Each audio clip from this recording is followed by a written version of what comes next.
What's going on, everybody? My name is Josh Barbara. Welcome on into the Barbs Breakdown. Today is Sunday, June 7th. The New York Knicks are currently up 2-0 over the San Antonio Spurs in the 2026 NBA Finals, and the Vegas Golden Knights won an absolute thriller last night after blowing a 4-goal lead in Game 3 of the Stanley Cup Finals. I'm here to break it all down and answer your calls on this edition of the Barbs Breakdown.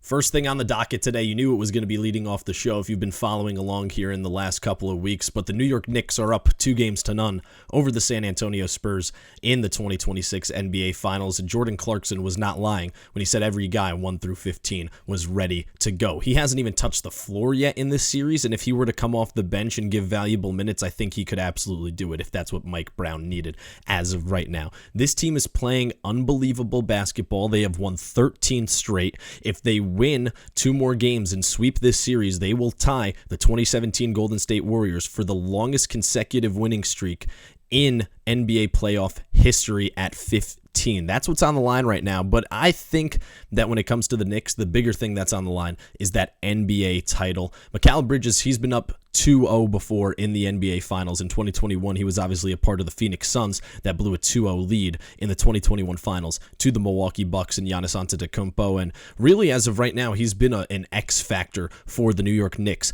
Mikal, in the 2 losses this postseason for the Knicks, has averaged 5 points per game and has shot 23.1% from the field and 25.0% from beyond the arc. Now, in 14 of those 15 wins for the Knicks, he's averaged 15.9 points per game, shooting 61.6% from the field and 40.5% from beyond the arc. He's an X factor for the New York Knicks. And as of right now, if you are saying that those picks to get him are not worth it, you are lying, because they wouldn't have won Game 2 without him. But let's talk about Game 2 and also Game 1, because this has not been a pretty series at all so far. Both teams are playing very sloppy basketball. This is the worst that the Knicks have looked in over a month, and it's funny because they haven't lost in 45 days as of the time that I am recording this. By the time we get to tomorrow, and it is Game 3 on June 8th of 2026, they will not have lost a game. They haven't lost a game, I should say, in 46 days. So what the Knicks are doing right now is seemingly unprecedented for this franchise. They are currently on track to be the greatest New York Knicks team of all time. What is happening in the city right now, all the videos that I'm seeing, New York City is a diverse melting pot. And to see all these different cultures and people coming together under the Knicks, one city united under the Knicks, is pretty incredible to see. I'm going to try and get down there for Game 4. If the Knicks win Game 3, I already have a plan. I'm going to be going down to Game 4. I'm not going to the game, but I will be in the city, going to try and go to a bar and get some content for you guys while I'm down there, because I just want to experience this, man. I mean, this is a once-in-a-lifetime opportunity right now to see this team in this position and to see where the fan base and the franchise has come from. Leon Rose just reviving this franchise, and that's something that I also want to get into a little bit. Jalen Brunson isn't necessarily a great defender. We can all say that pretty confidently. He's not the best defender, but it's about the supporting cast around Jalen Brunson. OG Anunoby is a fantastic, lengthy wing defender. On top of that, Mikal Bridges is the same thing. Then you got Josh Hart, who's like a mini Dennis Rodman out there. And then you also have Karl Anthony Towns, who is now the second star on that team.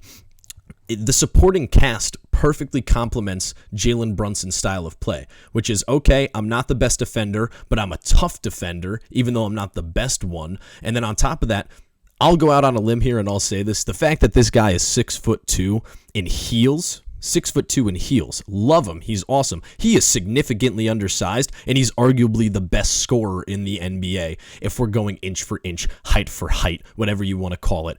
He is quite literally the best scorer in the NBA. I haven't seen a 6'1", 6'2" guard drive in on 2 defenders that are at least 6'7" or 6'8", and drive in on them and then do a spin around fadeaway right in their face and knock down the shot so many times. I mean, he is truly incredible, and as of right now, I know that his shooting splits haven't been the best, and he hasn't been the best scorer in these finals as of right now. He hasn't been the best player for the Knicks in the finals as of right now, but man, is he a bucket getter. He is an absolute bucket getter, and I was very scared in Game 1 when I saw him go down. I was at Buffalo Wild Wings with the boys, and I nearly had a heart attack in the middle of the Buffalo Wild Wings. But moving on here, the supporting cast that I was talking about, I want to go over the plus-minus numbers. Josh Hart is a plus 19. Mikal Bridges is a plus 18. Alvarado is a plus 15. Deuce McBride is a plus 10. Deuce McBride had a terrible game 2. If you watched game 2, you saw how bad of a game Deuce McBride had until he hit that one clutch 3 for the Knicks in the fourth quarter. And that's what Jordan Clarkson means when he says every single guy 1 through 15 is ready. When your name is called and the ball is in your hands in a clutch situation, are you going to be able to deliver, yes or no? This team just has a clutch gene to it, man. It truly does. It truly, truly does. A couple of the things that I haven't liked. I'm not liking the fact that when the Knicks get into a tough situation like they did in Game 2,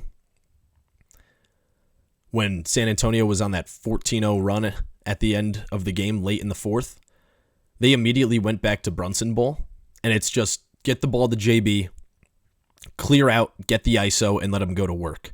He's hurt right now. He is hurting. We all saw Game 1. He is hobbling around. They're shooting him up with like deer tranquilizer or something, so that way he just can't feel. Well, they're not actually shooting him up with deer tranquilizer. But you know what I'm trying to say. Like they're giving him the good stuff as of right now to be able to play through it. And so with him not being at 100%, normally I'd be like, oh, go for it. He's Captain Clutch. He's the best fourth quarter scorer in the NBA, if not the best scorer in the NBA, which I just went over. But if you look at it, he's not moving the same laterally. He doesn't have the same twitch and the quickness that he needs in order to get by some of these larger guards like Steph Castle, like a De'Aaron Fox, like a Dylan Harper. He doesn't have it right now. And so I'm not liking the Brunson ball. And it's tough, especially when I see Cat and Brunson out there together late in the fourth, and Cat is not involved at all.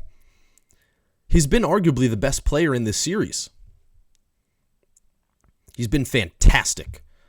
Absolutely fantastic as of right now. And I'll get into this a little bit more because I know you can see it on the docket. Cat for MVP is the next thing that we're going to be talking about. But, man, he has been something else. He is a possessed person right now. And he is possessed by a demon that is all for winning this championship right now. That's the only thing. Like, that's what he looks like out there. He looks like a crazed animal.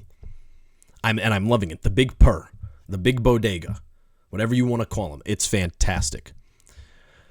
Teams have a 32-5 series record in the NBA Finals when going up 2-0 in the series. Mikal Bridges was a part of one of those 5 teams that lost in 2021 with the Phoenix Suns. The Knicks are just the 3rd team to win games 1 and 2 on the road. The previous 2 of those teams went on to win the title, by the way. They won 13 straight. It's the 2nd longest win streak in a single postseason in NBA history. 8 of those 13 wins in a row have come on the road, mind you. The Knicks are road warriors, man. They are absolutely road warriors. That 8 straight playoff road wins tied the 2001 Lakers for the longest road win streak, I should say, in a single postseason.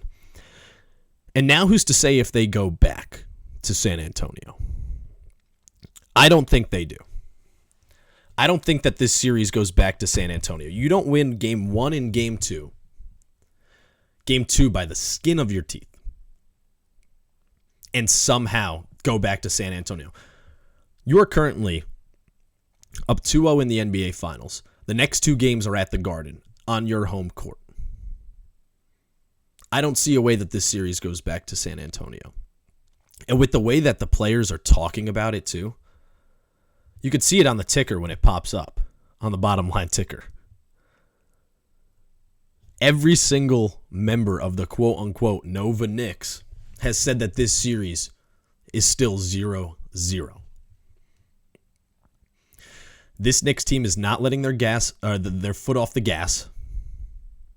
And even with the heightened attention that is coming tomorrow, with the president being in the building, Mamdani being in the building, Secret Service being in the building, the Knicks putting out a statement that you got to show up probably 2 hours beforehand if you want to see the opening tip due to all the security restrictions. No watch parties outside of MSG either. The entirety of 7th Avenue is going to be shut down. There's a lot of noise surrounding this game in particular tomorrow, and it is a very pivotal game. Because it's either all of a sudden it's 2-1 and the Spurs are right back in it, or it's the Knicks are up 3-0 and they're probably going to sweep on Wednesday. Those are the two options. It's going to be a fun one. It's going to be fun to see what happens. It's going to be a lot of fun. I was very stressed out, though. I will say that. I ate about a quarter pound of Mike and Ike's on Friday night. Hand up accountability. Not really accountability, actually, man. It helped. So I was at my buddy's house. Me and my dad went over. Hung out with my buddy and his dad. We watched the game. And my dad was like, we got to bring something over. So he went to Stop and Shop. He got some hell of a good dip and some Cape Cod chips. If you know that combo, you're elite. You know ball. You know ball if you know that combo.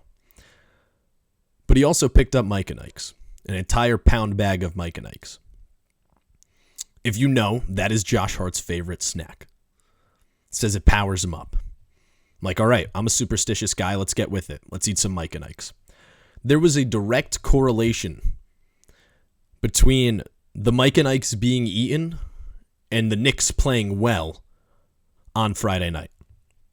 So by the end of the night, by the time Wemby put up that final shot and went off the back iron, I had eaten about a quarter pound of Mike and Ike's. Everyone in that room had eaten about a quarter pound of Mike and Ike's. I felt awful the next morning. My stomach is still hurting, to be honest with you. I don't recommend it to anybody, but this is what you do as a fan. You put your body on the line for a championship and for the chance at a championship. I'll eat an entire pound myself next game if it means that they win. They being the Knicks. If it means that they win, I will eat an entire pound of Mike and Ike's. I will do it. Hands down. It's worth it. To win the title, it's worth it. Karl Anthony Towns, NBA Finals MVP. If I said that sentence to you even earlier this season, you would say that I am crazy, it could never happen, and that I probably needed to be checked into an insane asylum. Currently, he is plus 165 to win Finals MVP. He's averaging 19.5 points per game, 12.5 rebounds per game, 4 assists per game, and his shooting splits. Are you ready for this? His shooting splits. 56% from the field as a whole, 43% from beyond the arc, and 100% from the free throw line, on top of being the primary defender on Victor Wembanyama and essentially shutting him down for all of Game 1. And really, he was a factor in Game 2, a very big factor in Game 2, nearly the only guy that showed up for the Spurs, but we'll get into that a little bit more, other than De'Aaron Fox. De'Aaron Fox had a good game in Game 2, but you can't put it all on Wemby, and Cat is showing that as of right now. He's playing the best defensive basketball of his entire career. The only thing anybody has been saying about this guy is, if he were more aggressive. If he were more aggressive. He has been that aggressor in this final series, and he is playing the best basketball of his career. He will not be denied, and I'm loving the fact that he's saying that he's seeing his mom out there, and he's feeling his mother's presence and that comforting presence while he is out there on the court playing in these games. That makes me feel great. Would I like to see him more involved when Brunson is on the court? Absolutely. But that's something that Mike Brown's going to have to do. Because if you have a two-headed dragon like that, if you have a two-headed monster that could go in there and score in the paint through Cat, or you could score from beyond the arc to the mid-range game with JB, it's either or. Not to mention, Cat's shooting 43% from beyond the arc right now. He's the best big man shooter in the league. He's not missing from the free throw line like Mitchell Robinson is every time, which, by the way, why isn't Mitch going to the granny-style free throw shot? That's a topic for another day. Would love to see it, though. But as of right now, Karl Anthony Towns is playing the best basketball of his career. Before the series started, he was plus 1,800 to be the Finals MVP. He's now plus 165. Jalen Brunson is the other frontrunner for Finals MVP at plus 100 right now. He's averaging 25 points per game, 4 rebounds per game, 4 assists per game. 34% shooting from the field, 24% from beyond the arc, 89% from the free throw line. Karl Anthony Towns is your Finals MVP. It's that simple. And I want to give a shout out to Quentin Richardson, who before the series on SportsCenter said that his hot take was that Cat would be the Finals MVP. You, sir, have been watching the games all season. You know ball. Congratulations, Quentin Richardson. You probably don't need a congratulations from me, all things considered, but still, because everybody called you crazy. And now look at you. You're 2 games away from essentially having that be a reality. Because if we're being for real right now, the Knicks are not winning this series without Karl Anthony Towns the way he is playing right now, in the way that Jalen Brunson is playing right now. And that's not even to say that Brunson's playing bad. I just read you his stats. He's averaging 25, 4, and 4. Is he shooting the best? No, but he's still averaging 25, 4, and 4. So, but without Cat, this series would be probably tied, if not 2-0 the other way. I think the biggest thing as of right now for the San Antonio Spurs, if they want to spark a comeback, is they're going to need better guard play. And I think that's obvious. Dylan Harper shouldn't be your best guard on an NBA Finals team as of yet. He's only 20 years old. He's a rookie. He should not be the best guard on the team, or playing like the best guard on the team. Fox and Castle, they've been close to non-factors. I'm not ready to call them non-factors yet, but Castle more so than Fox. Stephon Castle's just 12 of 30 in the finals so far, through 2 games. 6 total turnovers, including 4 in Game 2. He's a minus 15 combined through those 2 games. He's not playing well right now. And also his turnovers are costly. It's not even like it's a turnover in the first quarter that he accidentally dribbles off of his foot. For instance, the other night in Game 2, when there was a miscommunication between him and Victor Wembanyama, and Wemby just threw it right off of his back. Knicks end up winning the game because of that.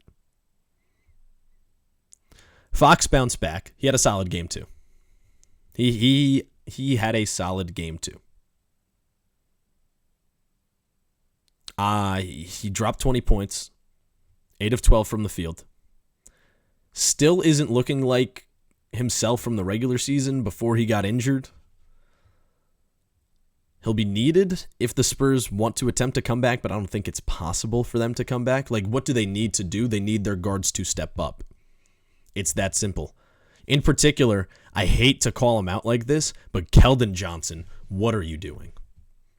You're the 6th man of the year, and you're being outplayed by nearly everyone coming off of the bench for the New York Knicks right now. You look like a shell of yourself from where you were in the regular season when you averaged 13 points per game on 51% shooting. Keldon Johnson's only scored 6 points on 25% shooting in 24 total minutes through 2 games in this NBA Finals. He is not playing well at all right now. I think the other thing is giving Wemby rest. As big of a block that was for Luke Cornett in Game 7, he hasn't looked good in this series either. If we're being serious, if we're being totally honest, it seems as though when Wemby goes to take a seat on the bench, that's the time for the Knicks to take advantage, and the Spurs have to just, go to the hack-a-mitch. Where it's like every single possession down, we're going to hack Mitchell Robinson so that way he goes to the free throw line. That's what they have been doing in order to attempt to keep the lead while Wemby is on the bench. And it's unethical basketball, but it's a loophole and it's working.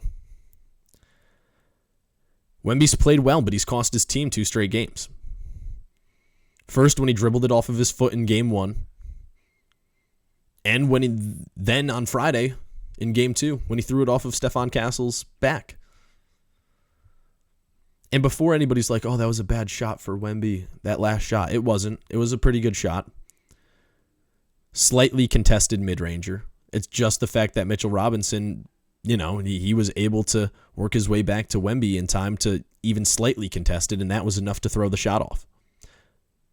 So I don't blame him for taking that shot. That's the guy who you want the ball in his hands in the clutch. It's Victor Wembanyama. That's your franchise player. That's the future face of the league. So I don't have an issue with him taking that last shot. I do have an issue with his decision-making down the stretch in these last two games. I also have an issue with the way that he's been talking in the media. During some media availability today, Wemby said this when it comes to dealing with the pressure being down 0-2 in the finals. He said, "This is everything that I wish for, so there's no reason to really overthink it. I mean, this is what I'm built for." Now, I'm sorry, man. He's a likable guy for the most part, but you're down 0-2. You cannot be talking that way when you are the reason that your team is down 0-2. Without those two costly turnovers, the Spurs are possibly up 1-0 if not, or 2-0 if not tied 1 apiece going back to New York for Game 3. It is that simple, and you took accountability for it too, Mr. Wembanyama. So overall, how do I feel about that quote? I hate it. I think it's a bad quote. I think it sucks. I don't think that the Spurs can make it back and win this series. The other 5 teams that have done so are the 1969 Boston Celtics, the 1977 Portland Trail Blazers, the 2006 Miami Heat, the 2016 Cavs, and the 2021 Milwaukee Bucks. Those are the only teams to come back from being down 0-2 in the NBA Finals in the history of the postseason. And so I ask you this, Victor Wembanyama. If you think that this team is even close to as good as any of those 5 teams that I just listed, how come you guys aren't playing like it? Because I mentioned off the top, this has been a sloppy series. The Knicks aren't playing well, but the Spurs are playing even worse. I don't think that this series goes back to San Antonio. I think that the Knicks sweep.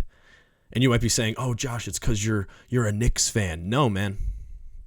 With the mentality that the Knicks have right now, that it is still 0-0 in this series. They're not taking their foot off the gas. And on top of that, I don't think that they want to have to deal with going back to San Antonio for a Game 5. Or even coming back to New York for a Game 6, if it's even to go to 6. The Spurs are in a troubling situation. They had Greg Popovich come in and talk to them. Stefan Castle had this to say, and I quote, "Let those 2 games go. It happened. They were winnable games. We felt like we gave them those games. Let them go." That was Greg Popovich's message to the team before the Spurs flew out to New York City, according to Stefan Castle. So you got the pep talk. You have your guards not stepping up as of right now, but you know that's what you need. Put it all together, come out in Game 3, try and get a win and make it 2-1. That's what the Spurs need to do as of right now. Will they be able to do it? I don't think so. I truly do not believe so. Let's move on here now and talk about what has been arguably the best Stanley Cup final of all time. So the Stanley Cup final so far has been incredible. I mean, it's been 3 back-to-back-to-back fantastic games. Game 1 was a 5-4 final in favor of the Vegas Golden Knights. They were down and came back to win it 5-4. Then Game 2, Carolina flips the script on them. They're down by multiple goals. They come back to win it 4-3 in overtime. Then we get to last night. Quite possibly the craziest hockey game of all time. But to set the scene for you, let's start off with this. There have been 25 combined goals through the first 3 games of the Stanley Cup Final. That is the most in the first 3 games of a Stanley Cup Final since 1981. These two teams are scoring at a historic rate as of right now. I got another total for you, another stat. I don't know why I said total, another stat. The winner of Game 3 in a best-of-7 series tied at 1 apiece in the Stanley Cup Final goes on to win the series 77% of the time. 77%. So with that, let's get right into it. What happened in Game 3 between the Vegas Golden Knights and the Carolina Hurricanes. It's the first game that Vegas is hosting in this Stanley Cup final. They had Fernando Mendoza out to get the fans hyped with the siren, thing that goes like that. The Canes have it too. It's like a siren off, before each game. It's like who can crank the siren better. So that's pretty cool. But just to start off here, Mitch Marner had 3 goals in the span of 6 minutes and 10 seconds. That's the fastest 3 goals by one player to ever be scored in a Stanley Cup final game.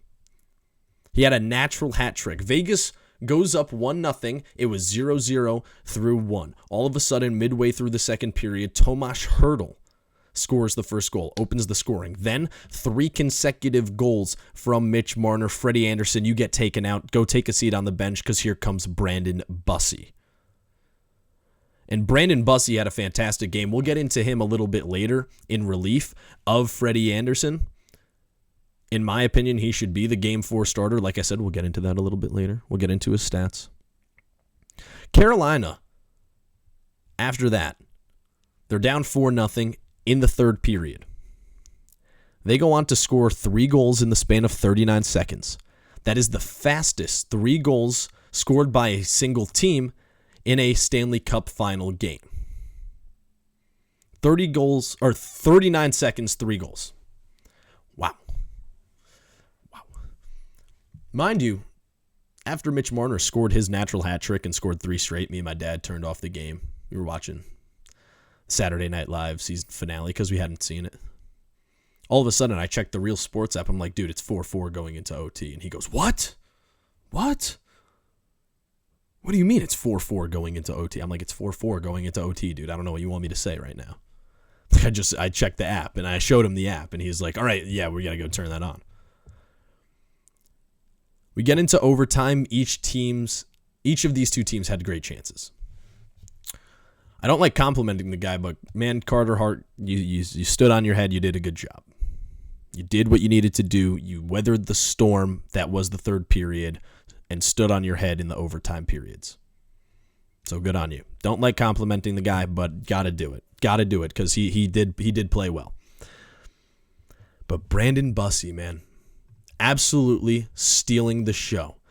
In 45 minutes of game time, Brandon Bussi faced 19 shots. He had 18 saves, and the only goal that he let up was that double OT winner that went off of the boards behind the net, caromed off of the boards behind the net, hit Brandon Bussi on his skate, and went into the back of the net. That's all you can do if you are Brandon Bussi. Played a fantastic game, and the goal that ends it is an absolute fluker. Rarest of the rare type of goals. Even though we've seen a lot of them this year, a significant more amount of those type of goals being scored this year in the NHL, to have it happen in that situation, Game 3 of the Stanley Cup Finals, double overtime, it goes off the backboard. We're going to use a basketball term there. The backboards, caroms off of them and comes back, hits you in your skate, and then it goes in the net. I mean, that's just a terrible stroke of luck for Brandon Bussi and the Carolina Hurricanes after fighting back from being down 4-0. Speaking of being down 4-0, Vegas is the second team in Stanley Cup final history to blow a 4-goal lead and still win the game. The only other team to do that was the 1972 Boston Bruins. So to some of my Bruins fans out there, congrats. You're not alone anymore for being a part of a good stat, you could say. See, flipping with the light. But what do you do in net if you are the Carolina Hurricanes as of right now? If I am Rod Brindamore, I'm looking Freddie Anderson in his eyes, and I'm telling you, man, been playing great all postseason, but in these last 2 games, you've been lit up. We're going to have to go with the bus. Brandon Bussi should be your Game 4 starter if you are the Carolina Hurricanes. Those stats that I just read off to you don't lie. And the fact that the only goal that he let in was an absolute fluke goal that the hockey gods were like, all right, this game needs to end, and we're just going to let it end like this. So I think Brandon Bussi is the starter in Game 4 for the Carolina Hurricanes. I don't see Freddie Anderson getting the call just for Game 4. Give him a game. And if it's 2-2, if Bussy comes in there, makes it 2-2, you stay with him. If not, if he gets lit up just like Freddie did, guess what? Pull him. You have the ability to. As of right now, if you're the Carolina Hurricanes, you have to figure out how to get back to your play style. They're a very north team. They're going to forecheck you the entire game. When it comes to getting through the neutral zone against them, the Vegas Golden Knights have done a fantastic job. Carolina is known to just clog up the neutral zone and come right at you. They have a north style of hockey. They're just going to go at you and forecheck you the entire game. Vegas, in order to counteract that, they're not making long passes through the neutral zone. They're doing little short passes, a couple dump and chases, trying to make it so Carolina is constantly moving backwards instead of what Carolina normally does, which is their normal game of constantly moving forwards. It's worked out pretty well so far. I can tell you that right now. I'm looking forward to Game 4. It's on Tuesday night. They can't compete with the NBA, and that's another thing. This is arguably the best Stanley Cup final. Arguably the best Stanley Cup final in recent memory, and nobody cares. Because the story of the Knicks being in the NBA Finals and being up 2-0 over the future face of the league is owning the sports media headlines right now. And that sucks for the NHL because this series has been incredible. It's some of the best hockey that I've seen in years being played. These are two of the best, if not the best. Well, they are the two best teams because they made it here. Carolina's been the best team in the East the entire year. Vegas fired their coach 8 games before the regular season ended. Brought in John Tortorella to be the opposite of what John Tortorella normally is. Bruce Cassidy was being too much of a hard ass. And you can't do that to a team that's full of stars like the Vegas Golden Knights. You just got to go in there and reassure them, hey, you guys are literally all all-stars for a reason. Just go out there and play your game. We'll take care of the rest, and we're going to win this thing. That's what John Tortorella has done, and they've been an absolute wagon since he has entered that locker room. And the funniest part is he's not even being normal torts.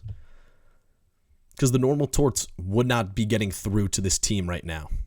And I'm very happy with how the Knights are playing. Am I a Knights guy? I'm happy for them. I'm not a Knights guy. Do I want them to win? I don't care who wins this series. I'm just happy about the fact that we are getting to witness some of the best hockey to ever be played. All right, we're trying out a new segment, answering your calls. If you look at the ticker right now, you will see the number to call into to air out your hottest take. Does not just have to be about sports. Let's listen to this voicemail that I got right here. How you doing, Barb?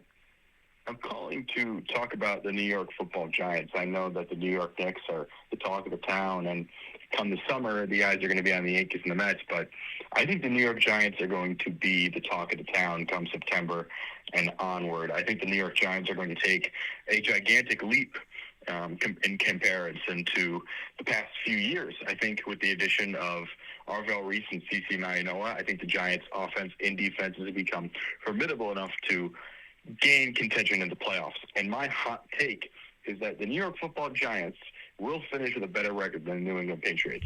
Now, I know that is crazy to say, and you may not agree with it, but I think when you look at the schedule comparison, the Patriots now have one of the hardest schedules on record.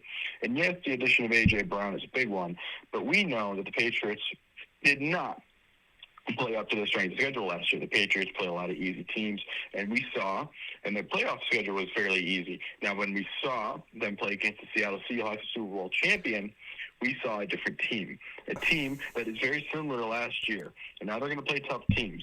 And I'm not saying they're going to be a bad team. They're a good team. But now the New York Giants, a formidable team, a team with a second-year quarterback, an experienced head coach, a up offensive line, and I think a vulnerable defense, but might be formidable. I think the New York Giants have a very much a potential to finish with a better record than the New England Patriots, excuse me. Okay. Lot to unpack for sure. First things first, are the Giants going to be considerably better than last year? I don't know. I can't answer that as of right now. Are they going to be an entertaining team? Yes. I don't think that the Giants are going to be good. I'm just going to go out there and say that. If you know me, you know that I'm a Giants guy. I don't think they're going to be good. Are they going to be entertaining? Yes, they'll probably be the most entertaining team in the league. And as somebody who has had to sit through terrible seasons, I can't sit here and necessarily say that I care if the team makes the playoffs as of right now. Because I don't. I don't think that they will make the playoffs. I predict the Giants to go 8-9. But we'll get into that during the offseason. Deeper in the offseason, I should say, when we're getting closer to football season. I don't see the Giants being a good team. I can see what you're saying. Arvell Reese and CeCe Mauanoa obviously have added to this team already in multiple ways, just by them being in the building and their presence there.